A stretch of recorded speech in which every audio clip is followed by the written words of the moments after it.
Hi bookish friends, I'm Em, and this will be the first Ready and Read, which is a series I'm doing where I'm gonna get ready and we're gonna have a little FaceTime chit chat about a book I'm reading, and obviously I'm gonna be reading this. This series will be about a book I'm either reading, I'm reviewing, like I finished the whole book, or I'm gonna talk about like little theories about what's gonna happen next in a book or whatever it is that I can think of. So it's just gonna be really fun, very casual. So get a drink, get a snack, or you can even get ready with me as well. Introduction about the book first. So this is Alchemy of Secrets by Stephanie Garber. It's her adult debut book. If you're unfamiliar with Stephanie Garber, she's the writer of the Caraval series and the Once Upon a Broken Heart series. If you're on Book Talk or Bookstagram, you must have seen at least the cover or even heard of them before. So if you have never read any of the books, thankfully this is a new series, so you don't have to read any books previously, which I know that can be quite daunting if you're starting with an author. And like for Once Upon a Broken Heart, everyone is always saying like, go read Caraval first. Technically it's not needed, but you will get a lot of context if you do read it first. So this will be a good book to start if you're never read Stephanie Garber before, and it is always a good idea to read fantasy when it's like fall and winter time, at least in my opinion. And I should be also start to get ready. I think it's better to preface this by saying that I haven't finished the book, because I feel like that should give a different perspective, because whatever I'm gonna say in this video might not be 100% true. By the end of this book, all of what I'm saying today could be proven wrong, or it could be proven right, or we still don't know where it's gonna go. So in that sense, maybe we'll do a comparison in the end, like my final thoughts when I finished the book versus like what I actually thought was gonna happen. So we'll compare and see if I even know what I'm talking about. Again, if you guys haven't read this book, then that's completely fine as well, because I am not gonna truly spoil anything, but I am hoping to inspire a lot of people to read this book so we can wait for the next book together. I honestly hate when I'm reading a series that's not finished, because at the very least you have to wait until next year for the next book, and you might have to wait another year for the final book, at least if this is gonna be a 3-part series. But knowing Stephanie Garber previous book, usually it is a 3-book series. I am notorious for not really abandoning, but not really continuing book series as well, because Fourth Wing, I haven't even read like Onyx Storm and Iron Flame, and Divine Rivals, which I love, which is also on my god tier book. Like I gave it 6 stars. I haven't read the second book. I love Crimson Moth as well, but I haven't read Rebel Witch. So yeah, hopefully this won't be another series that I'm abandoning. But again, I'm not really abandoning it. I am. At some point, I do want to reread those books so that I can get to the other series, probably more on the duologies, because we all know that Onyx Storm is not going to be the last book. There is going to be a lot more coming from that series, and I always feel like I have to reread everything, but maybe I'll change my mind. We'll see. Okay, so I feel like it would be a good idea to start reading the blurb first, so you guys have an understanding, so we know what this book is at least about. You're here because of a story. It starts with a class in an old movie theater. Folklore 517, local legends and urban myth, taught by a woman called the Professor. Most students believe the Professor's stories are just fiction, but Holland St. James has always been convinced that magic is real. Her search for the truth leads her to a dazzling new world, a deadly ultimatum hidden at the heart of Los Angeles, and into the path of a magnetic stranger who claims he's been sent to save her life. But everyone in this intoxicating new world is lying to her, even the stranger. And if she can't figure out whom to trust, her magical reality could change from a Hollywood dream to a nightmare. So, again, this book is set in Hollywood. I am going to talk about the book in the perspective of if you've read Stephanie Garber book. If you haven't, then I'll give you a bit of context as well. So for Caraval and Once Upon a Broken Heart, it is a young adult fantasy. So this is why I said this is a adult debut. I think the contour a bit too light, but that's fine. It is her adult debut, whereas her other books, you know from the beginning, it's gonna be set in a fictional world. So from the beginning, she gives you maps, she gives you like all the clues about the world. So, you know, when you are imagining it, you are able to at least consult the maps. But this one, since it's set in Hollywood, she doesn't have to do that because you guys, you know, you guys can look up a map of your own. So it is centered more on reality. And the writing style is obviously a lot more adult, I feel like, and it feels more as an adult woman rather than a girl that's like 18 years old or 16 years old, depending on which book from her previous books you're talking about. But the parallel, I feel like this book is very comparable to Caraval. Also, I'm trying out this contour. I have never really used it before, so I'm playing around with it. So don't judge if it turns out crazy. Where was I? Oh, this is very comparable to Caraval, where we are following sisters. Okay, side note, I feel like all of Stephanie Garber books are always about sisters. Caraval was Scarlett and Tella, and even though we don't really see the POV of Evangeline's sister, but Evangeline does have a sister.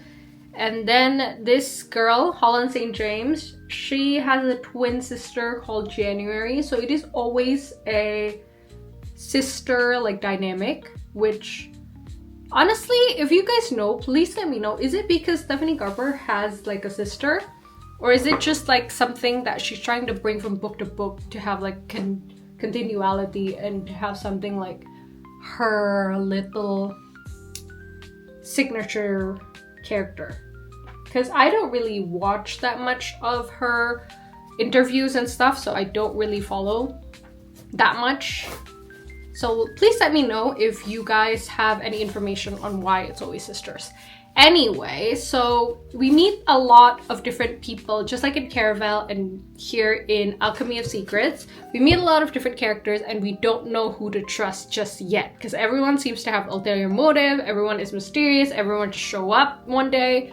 We haven't really met January that much, whereas we don't really know that much about Tella in the beginning of Caraval either. So there is a lot of things that you can compare between Caraval and this book. A good thing about this book is also that I don't find her annoying. Probably because perhaps I should stop reading young adults because perhaps I just can't really connect to young adult characters anymore since I'm in my mid-20s now. But even though this girl is quite gullible, she's quite trusting, she doesn't know a lot of the things in this world that she's been thrust upon, she doesn't feel annoying. You know that she's hopeful and we get to learn a lot of things alongside her, which is a good thing. One of the things that turned me off from Once Upon a Broken Heart, I feel like, was because we get to see what's going on through Jack's POV, and then we get to see the same thing through Evangeline POV. And Evangeline could misread the whole situation and could come up to a different conclusion. So I ended up being like, why is she doing that? You know, because we know from the other side what's going on. So I feel like a lot of miscommunication could be handled better. Whereas this book, what's good about it is it's not being told from anyone's point of view. So we are learning about a lot of things together with Holland.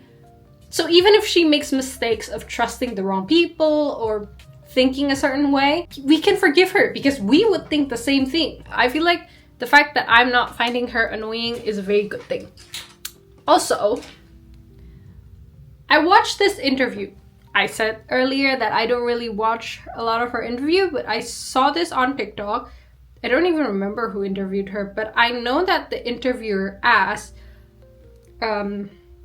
Stephanie Garber, who do you think that Holland St. James is gonna end up with? Stephanie Garber answered, there's a lot of potential here. There's a lot of people that she could end up with. Until the point that I'm reading. By the way, I'm reading only until 51%. I am rooting for Adam Bishop. I don't know why. I feel like he is a bit suspicious as well, and we don't really know his motive as well. But I like him. I like him. I feel like he's also that bit cunning and mysterious and devil-may-care, in the sense that he'll be good to balance Holland's childlike belief more. So he's a bit more grounded, even though he just showed up out of nowhere and we still don't know if we can trust him. Again, I could be completely wrong and he might be like the worst guy ever by the end of the book. That's why I said the disclaimer in the beginning. I'm not claiming that I know everything and that I'm so good at deducting, but I am hoping that he is a good guy. Another thing I want to talk about is the fact that there is a murder mystery aspect to this. I personally grew up reading more of a murder mystery like Agatha Christie books rather than like fantasy or Harry Potter things. So the fact that there is like a lot of fantasy aspect to this, but still like Hollywood mysteries and murder mysteries, I am loving and eating it up. So just like what I read earlier with the synopsis, you do see that this is mostly centered around a lot of legends and urban myth. And I love that it's being thought through like a class, like a university class. So it's like an entirely different chapter on its own, even though it could still be considered telling rather than showing. But I feel like this is a good way to tell the story rather than recollection of the main character, because that feels a bit more biased. Whereas if it's like a class that you're showing, it feels like we're learning alongside them. The thing about the book that's very mysterious and very intriguing to me is about her sister. So January St. James, the twin sister. I feel like she's gonna be on the bad side of the book, and maybe she'll be able to help out in the end or something. But the fact that we still haven't seen her, at least the part where I'm reading, we still haven't met her, we still haven't been able to like gauge where she is, what she's hiding and such, that she might be on the wrong side in a sense, or she might be kidnapped like Caraval, who knows. But yeah, I'm still waiting to meet her, at least at this point. Also, I am making all of this video is in a way to find bookish friends who I get to talk about the books with. So if you guys are interested in like reading the book or having a discussion, please connect with me. My name is gonna be the same on every other social media platform. I'm not as active on Instagram anymore, but I am back to posting on TikTok and hopefully be posting more here. And hopefully I'll get to share more of my thoughts, at least once more, I feel like, before I finish the book, so we can come up with other theories. So perhaps around the 75 mark. By the way, I'm wearing like insane glitter. I'm not really going anywhere. Just want to play with makeup because I got this very fun like pinkish palette. So I thought it would be fun to just talk books and do some makeup, play with some makeup. I just know I probably won't like the ending of this book because it is definitely ending in a cliffhanger, and we definitely need to wait at least until next year. Hopefully in the beginning of the year, but since this just came out in October, there is a chance it's gonna release at the end of the year. But we shall see. So if you guys have thoughts, if you have theories, and if you agree or disagree with me about any point of this book, please do let me know. And again, let's connect. Let's have a discussion about books. And I'm hoping to do more of this in the future where I get to talk like a little bit longer, because I feel like in like shorter format, like shorter content format, I can't really speak that much on for so long if I do want like people to see. Whereas here, I guess you guys already know that it's gonna be a longer one.